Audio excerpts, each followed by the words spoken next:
It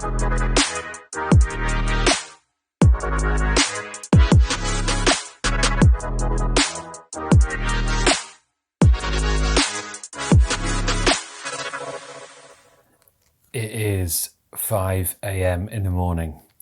It's just slightly after that, actually. That's when I got up. I get up regularly about that time, and I know that lots of you think that idea is crazy. If you want to ask Liz Campbell about early mornings, she will tell you some stories. She gets up early for her work. I always need a bit of a coffee, so get yourself a drink.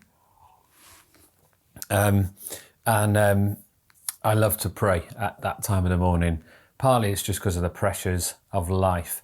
It's a way of getting away from the busyness of family and work and all the rest of it. I like to go to the gym. That's at 6:30. So if I want to pray first, then I've got to do that earlier. And that isn't something I've found naturally easy. I am a natural night owl. When we didn't have kids, before we had kids, I would always want to stay up as late as possible. When I was a teenager, I never used to go to sleep before 1 o'clock. But things change in life, and pressures sometimes mean you have to make different choices. So I figured I can only do this if I get away early.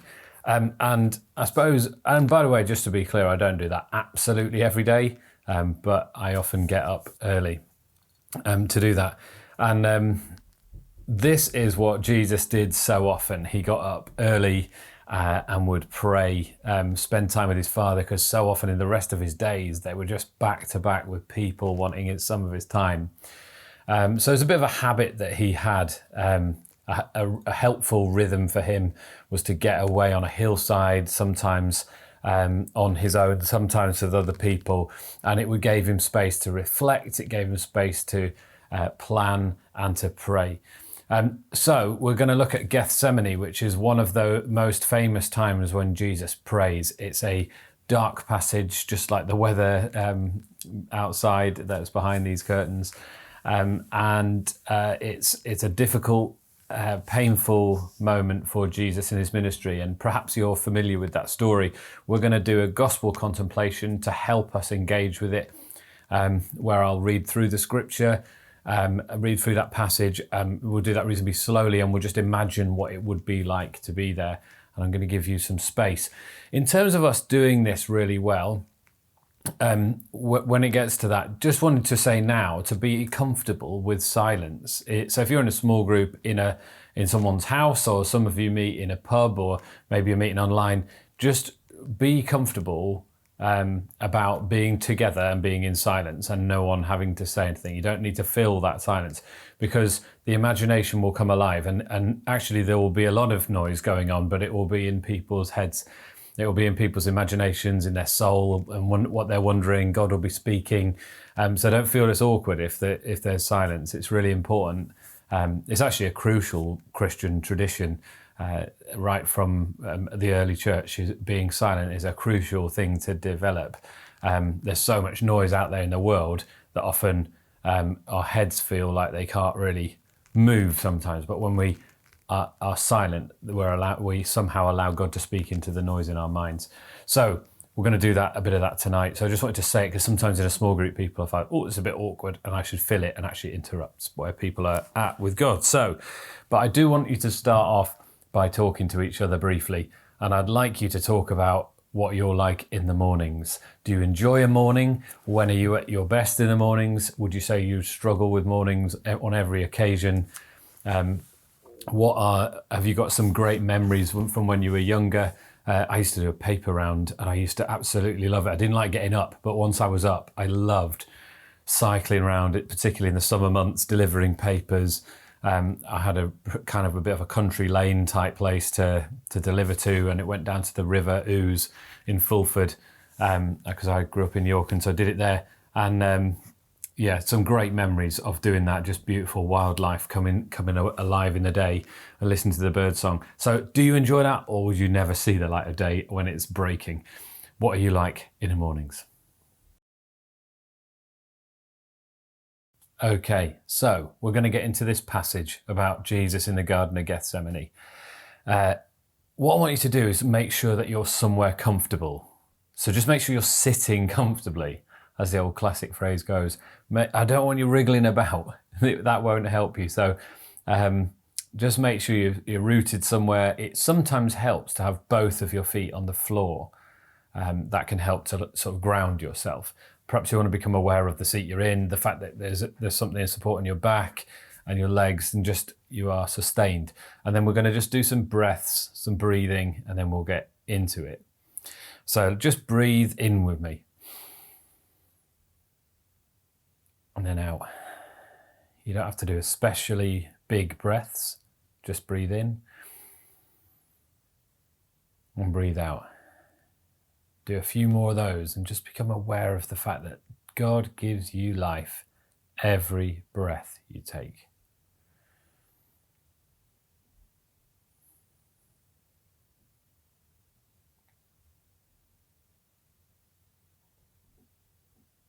You might want to keep your eyes closed. That can help with imagination, because it can sometimes be distracting to see what's going on in the room, but there's no absolute rules. You do what's comfortable to you. We're going to read through this passage, which is in Matthew 26, and if you want, you can follow it, but you may find it helpful to just listen and allow your imagination to take you there. So we're in 1st century Jerusalem, just outside the city, and it's a garden called Gethsemane, which, if you were to imagine it, it's on a hillside on the Mount of Olives, where there was a whole hillside of olive trees, which have been there for thousands and thousands of years, and they're still there. You can walk around them today. But there was a garden that would have been more of a manicured garden that also had olive trees in it. But it would have been a sort of, like if you were to imagine like a park with benches in, that kind of a vibe, paths in it that you could walk around. So that's where Jesus is. Then Jesus went with his disciples to a place called Gethsemane. And he said to them, "Sit here while I go over there and pray." Imagine being one of those disciples and what that would have felt like. You've had the Last Supper. You've heard things mentioned about what's going to happen, about Jesus being killed, taken over to the Romans. You don't quite know what that means. There's quite a bit of confusion. You've heard him say stuff about Judas. You also heard him say things about his body and his blood, and you thought you knew what he meant, but you weren't sure. There's a bit of confusion going on.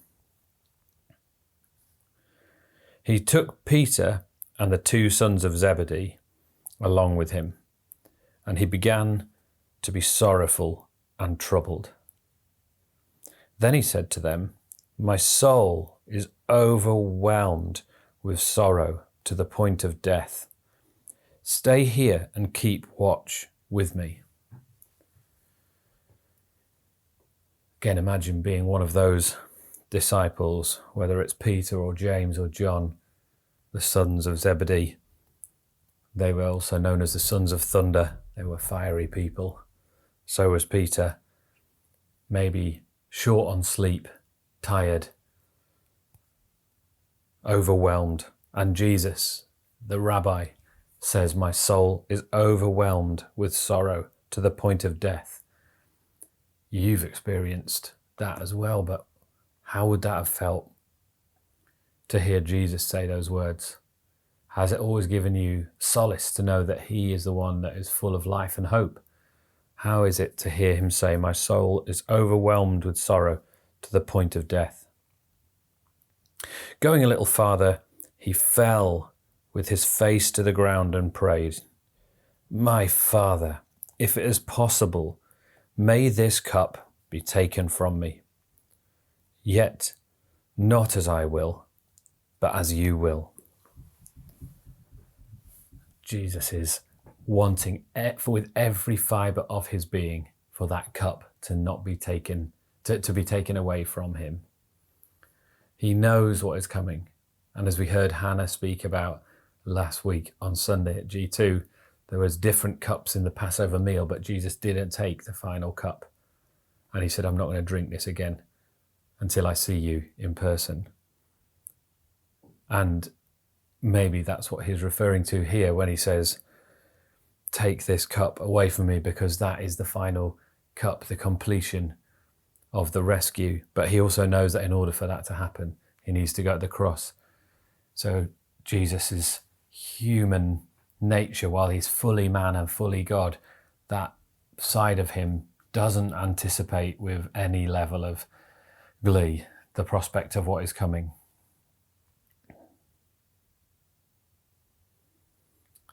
What would it have felt like for Jesus in that moment? Perhaps you can feel or imagine the gravel on his face, or is it dirt and grass?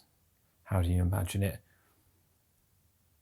As he cries, as he weeps, as he prays with everything he's got. Is there any other option? But then postures himself in utter surrender to his Father. Not my will, but yours.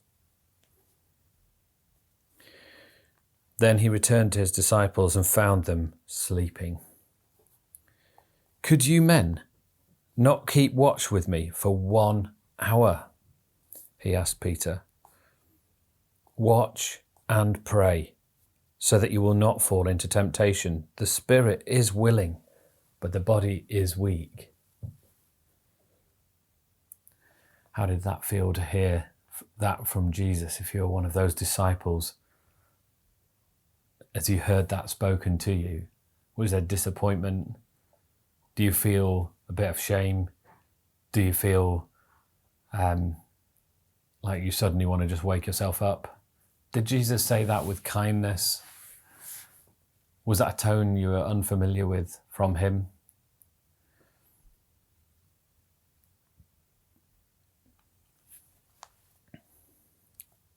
He went away a second time and prayed, My Father, if it is not possible for this cup to be taken away unless I drink it, may your will be done. When he came back, he again found them sleeping because their eyes were heavy. So he left them and went away once more and prayed the third time, saying the same thing. Can you imagine that scene of Jesus returning? He's really said to them, lads, come on, you can do this. You can stick with me. I know you can. Watch and pray. That's what you need to do to stay awake. You need to watch, notice things. What are you noticing within yourself, within that moment with the trees rustling and the wind blowing through the olive grove? Maybe there's some other noises that they can hear in the distance from the town. Like, be alert, lads. But they couldn't do it. It's interesting that Jesus doesn't wake them for the second time, but he knows where they're at. He knows they're tired. He is ultimately their rabbi, their father, their teacher. He knows them better than they know themselves because he's also their God. He loves them dearly, like a father would love his little kids. And so he goes away again and prays for the third time, saying the same thing. And then he returned to the disciples and said to them, Are you still sleeping and resting? Look, the hour is near, and the Son of Man is betrayed into the hands of sinners. Rise, let us go. Here comes my betrayer. So how does that feel when you hear those moments that he has said, this is going to happen, guys. I need you to watch and pray. Stay with me. It's not just all the disciples now. He's taken just Peter, James and John. He's like, you guys, I've invested more in you than any of the other disciples. I just need my boys around me, my crew. I need to know that you've got my backs. This is the time when I really need you.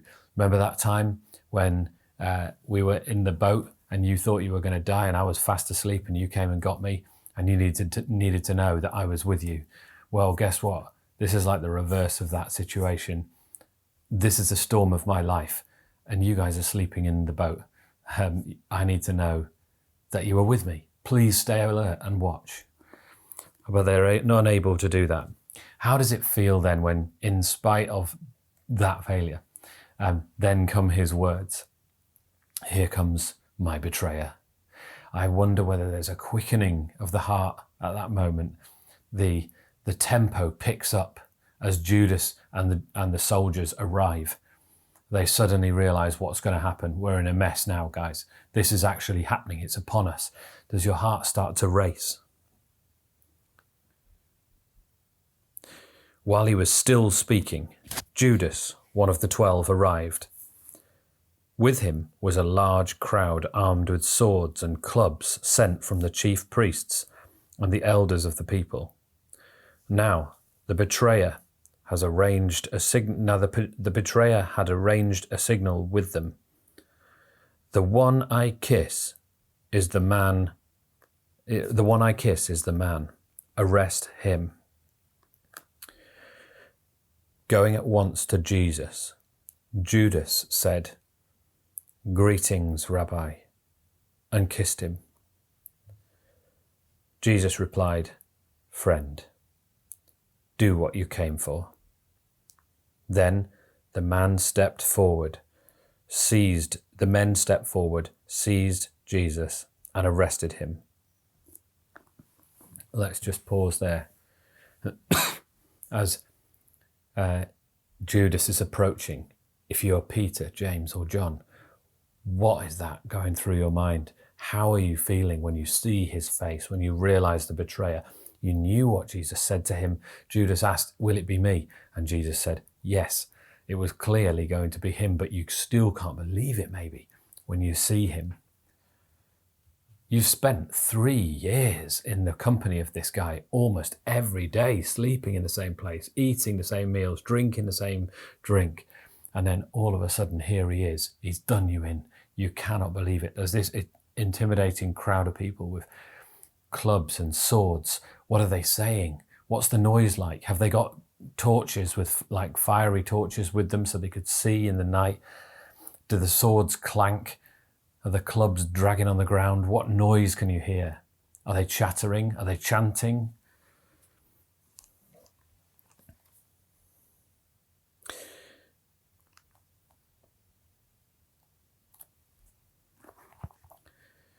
Then the men stepped forward, seized Jesus and arrested him.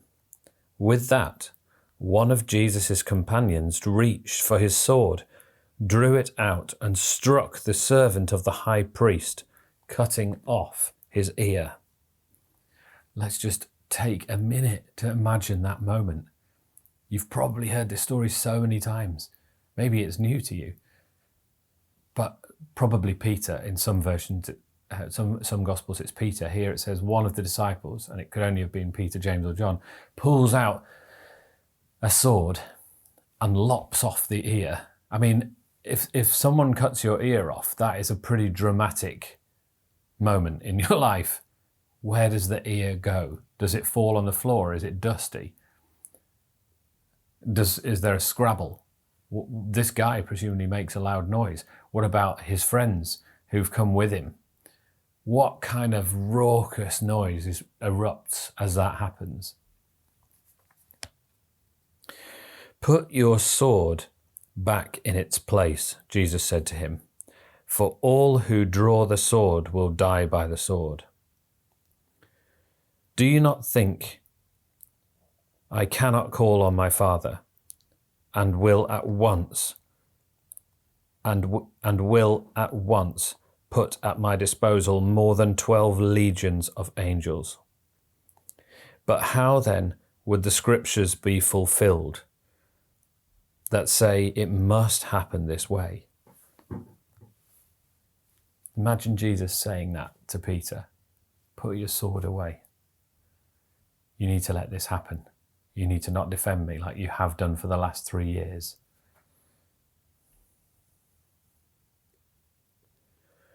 At that time, Jesus said to the crowd, I am leading a rebellion.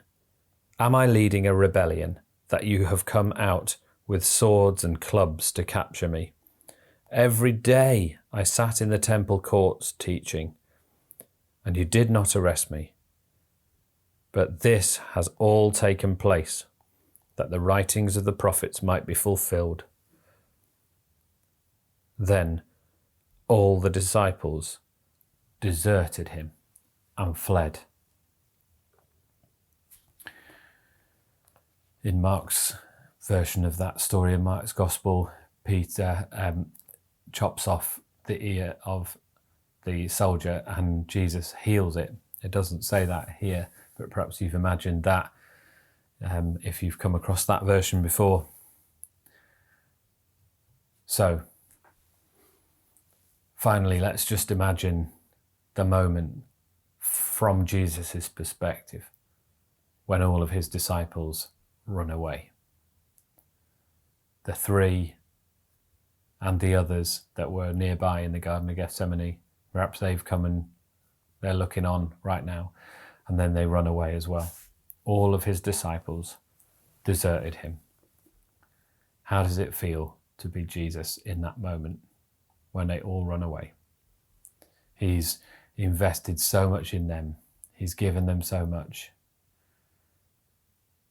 He's healed some of them. And now he's on his own. Have you ever felt like that? Does that bring up emotions for you?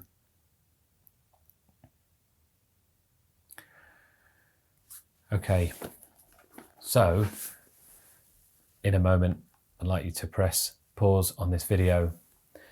When you press pause, don't rush to chat. So maybe someone can put a timer on, and I'd like you to put like a 3-minute timer. It might seem like a bit of a long time, but just give yourself 3 minutes to see which bits come back to you from the passage we've just read, which bits really stuck with you, which bits really evoked an emotion, which bits were easier for your imagination to run away with yourself, and just allow them to resurface, because sometimes God speaks to us through that. It'll just resurface and come back to us, and that will be a very helpful way that God will be saying something to you.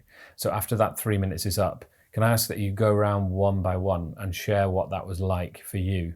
It's up to you what you share. You don't have to go super deep if you don't want to, or you can if you'd find that helpful, but just take it in turns rather than having like a big debate type thing. Just say, this is what that was like for me. And when that person has finished, then we'll move on to the next person. Okay, let's do that now.